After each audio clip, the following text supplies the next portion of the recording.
السعيدة والجزء الثاني. عزمت قناة السعيدة على تصوير الجزء الثاني من المسلسل الناجح دروب المرجلة من بعد إلحاح جماهيري يمني وعربي على جزء ثاني ليتم عرضه في شهر رمضان المبارك 2025، وأنا شخصياً أعتبرها خطوة جبارة وجريئة لتحقيق نجاح كاسح كجزء لأول.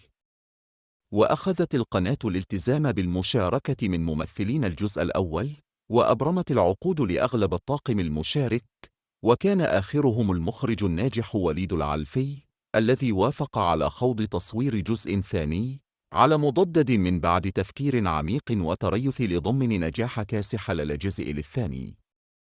وقال الأستاذ زيدون العبيدي في الأخير ملاحظة هامه: هناك الكثير من الرسائل تصلني على الماسنجر والواتس من شباب طموح يطلبون مني أن أتيح لهم المشاركة كممثلين بالمسلسل وردي، على لهم أن الأمر ليس بيدي أنا مجرد ممثل فقط، ولا استطيع أنا أحرك ساكنا في لأمر كله لما خرج وليدي فهو لمر للناهي في حق لمشاركة فهو يكلف من يريد حسب رأيته الإخراجية وليس بيد شخص آخر.